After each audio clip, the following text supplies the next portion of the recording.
something different, because the Gambia Revenue Authority has said that the closure of Semlex will remain as far as the company fails to pay its taxes.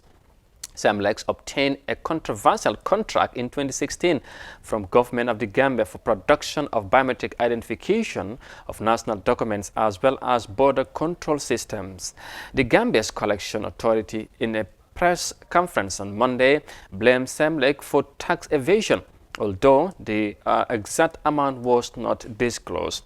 Hundreds of applicants of national documents found Semlex headquarters in Kanifing shot with presence of revenue enforcement police in the area on Monday morning. Binta Sise has more details of that in this report.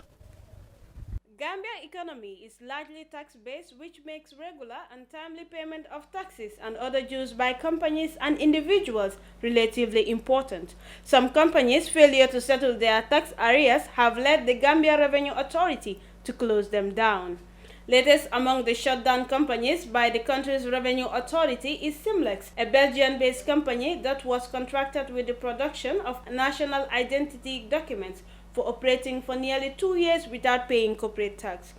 In 2017, the authority closed the former pro-government newspaper Daily Observer for what it called media companies' failure to pay tax that amounted to more than $19 million.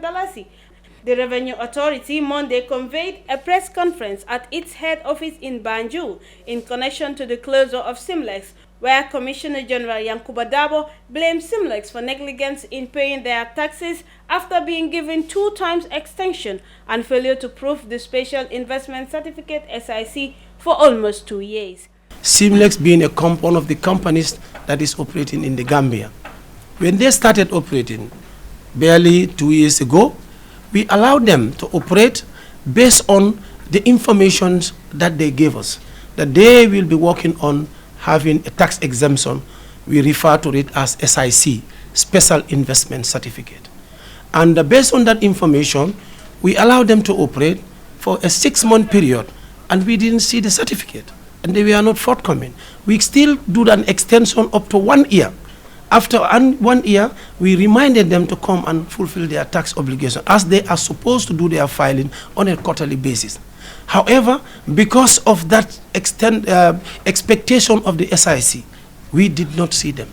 Commissioner General Dabo added that Gambia has a self-assessment tax system that proves us that whether an SIC holder or a duty waiver, companies should provide their documents to the GRA for documentation and eligibility to avoid such situations. Semlex withholds proofs of having the Special Investment Certificate due to their failure to meet the criteria of holding the SIC.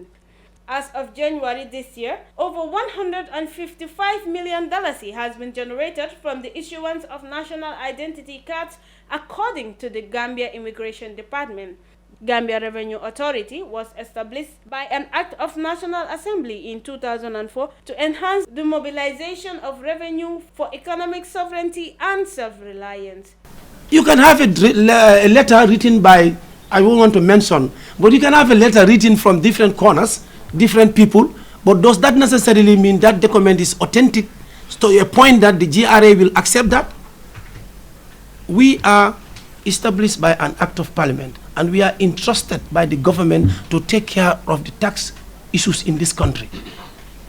Therefore, if anybody has a document that exempts you from paying tax, no matter, we have different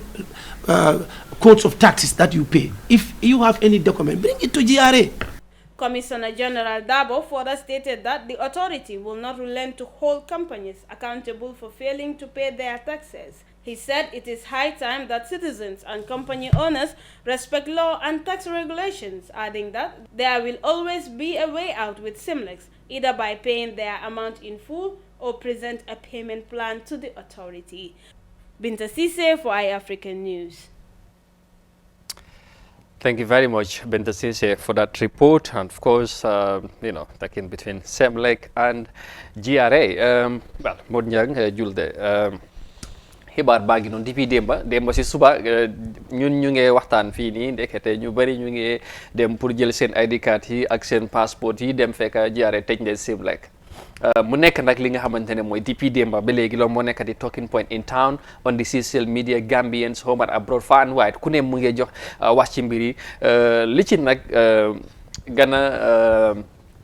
indi coow li mooy nuñ leen joxee contract bi xam nga Semlex nguur bi fi nekkoon time Jammeh ñoom ñoo sign ak ñoom agreement pour ñu defar li nga xamante ne mooy documents gannaaw loolu benn nguur Barrow bi bu mu ñëwee ñu terminate contract bi waaye after coow li bëri ñu aplawaat ba beneen compagnie bi nga xamante ne doomi réew bi moom moo ko moomoon moom tamit bokkoon ci mu tenda li nga xamante ne mooy wane bugg-buggam sax laa mun a wax waaye ñu gis ne rek ci gàttal yëf yi fu mu mujjee mooy ñu joxewaat si Semlex li nga xamante ne mooy contract bi tey ñu toll fi nga xamante ne mooy ñu dem ba wax la ñoom nekkuñ di fay tax loolu te operate nañ almost 3 years now ba tey ñu toll fii nii ci yëf yi loolu naka ngeen ko mën a jàngatee ak li ngeen dégg commissioner général bi wax ak taxawaay buñ ci am ak tamit xëj na lan lañ war a mën a expect ci mbir mi la ndax solution dina am ci nu mu gën a gaawee ak yooyu jul de lan mooy sa impression on the whole issue whatever noo ko mën a jàngatee daal Gambia anyway waykat bi mu ne Gambia ibukalo diya foni fintita waaye a jaxasoo fana ibukalo foni fintita wow. So on a more serious note wow. GRA, Semlex, government, the people,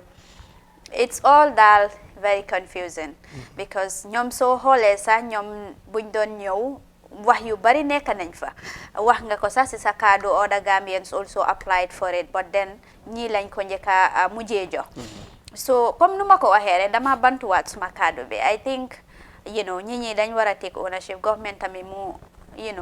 give the avenue and the opportunities for its citizens ñoom tamit ñu mun a explore ñu mun a lii because su dee ne yow citizen na and you're a patriot man foog naa ne man lu bari di nga ko avoid because not only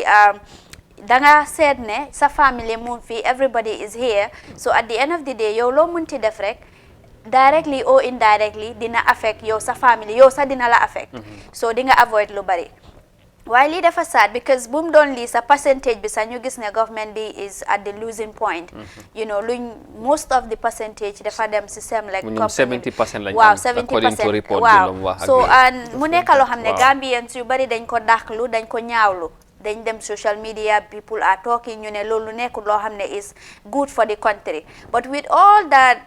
outcry public outcry the government civil society bi tamit civil society organizations ñoom ñoo nekk even the lead affaire yi but with all that government still went ahead to award the contract to them gis nañ lan moo nekk di end point bi moo nekk ne they are not paying tax they are evading tax loolu mu nekk loo xam ne is a crime in this country but then this is what happens if a government loo xam ne if you don't listen to your people these are some of the repercussions nga encounter or you're faced with man daal I think tax evasion is a crime te Gambia is a tax-based economy we are depending on tax so company bu mel ni Semlex and they are generating that huge money from our citizens te ñoom the little they could do is to pay tax for that they are also not willing to do that or they are not complying with that I think then there is a problem man daal I think ne government bi dañ war a from this guy ñu fay seen tax bi from there then ñu xool ban other measures to take with the company because man I think it's not reasonable nit ku nekk fii for how many years te man sax another issue lu ma jaaxal mooy guy ñu fi they have not been paying since 2016 ñëw naka la GRA naka lañ leen escape ne ñoom mënuñoo xam ne ñi nekkuñ de because they are a big company exactly foog naa ne mbir mi mooy ñoom dañ wax ne nguur gi dafa am lu ñu nangutoo ak ñoom dafa am document bu ñu waroon a jox GRA xaw ma wax na ko ci biir kaddu bi xaw ma SI naka jàppuma loolu xaw ma invention SIC good ñu ngi ma ko wax foofu noonu jërëjëf waay loolu nag loolu bu fekkee ne ñu ne ñoom joxuñ leen ko loolu moo leen war a xëj na foog ñu fay waaye nag because ñoom ñu ngi leen di jox nañ leen 2 years indi leen kayit bi ngeen wax boobu ngeen war a wane pour doo leen fay tax te mënuñoo joxe kayit boobu noonu. for almost 2 years something is fishy in that stuff. For 3 years carelessness because waaw compagnie bu yem nii jël 70% ñëw dëkk bi jël tatti kooku toonaat faydu la sa taxi comme na ko jul dawee ñun amuñ pétrole amuñ gasoil amuñ dara taxi leen government bi yaakaar war nañ teg bët ñooñu ba nga xam ne nii every day week bi dañ war a fay seen taxi mun a ma tëj bi sax gàcceele si man lañ moo tax ñi leen a seetaan ba fayuñ ba ñu leen a war a tëj après Gambien xam nga ne Gambien boobu soxlawoon ko demoon na ba jëlee ay bagages am daanaka leneen ñëw am si te kooku sax ndeysaan dafa mujjee sa ayu ju boromam affaire bu doy waar la tey nag résolve bi dafa mel ni mu ngi nii dafa mel ni contrat bi jaarutoon si yoon yooyu nag dañ ko war a bàyyi ba pare di si jéem a def doomu réew bi parce que su doon doomu réew bi bàyyi force dina jéem a fay tax te nag ñi fi fay taxi sa dafa bëri de compagnie yu bëri xam nga jiyaar yi xam nga dañ war a wër loolu seet ko bu baax a baax bu ko su fekkoon ne ñu fay dañu close leen ñu si bëree buñ am si Semlex rek buñ am si Semlex rek xëy na boobu teg nañ ko pour waaye na jéem a gars yi jéem a taxaw si loolu comme ko ni ko jul dawee si tax nguur gi tax la yaakaar soo bu ko ñooñu fayit nag fu ñu jëm ñun te bëri na ñu nga xam ne ni seen mbir jaaru si yoon nekk ay compagnie di am ay millions Gambie di ko yóbbu defuloo li nga war a def si réew mi loolu tam amoon lu jar a bàyyi xel ci beneen jàngat rek ci li gàttal rek pour ñu tënk ko balaa ñu def mooy in as much as ne waaw war nañoo fay tax tëj nañ place bi waaye tamit dana affect Gambien si am na ñi nga xamante seen kayit yi ñu ngi fa téye ko ba pare war koo dem jëli waaye duñ ko mën a access because tëj nañ béréb bi loolu tamit ba léegi répercussion bi yëpp dafaa dellusiwaat ci Gambien si waaye yëpp na finally daal na tegee si yoon ñoom suñ mënte continuer ñi contrat ku ñeneen te xam na rek li yëpp waaw ñu ne temporal la sax waaw temporal sax moo fa nekk but the most important thing here is they are exposed and government bi tamit they are exposed non waaye ñii seen soo seetee seen history yeneen réew yi tamit dagg naa ñu bëri ñu ngi wax ne noonu lañ doon doxalee dubious activities with all that guy ñu jël award contract boobu noonu so it tells a lot of who our government is man daal foofu la eme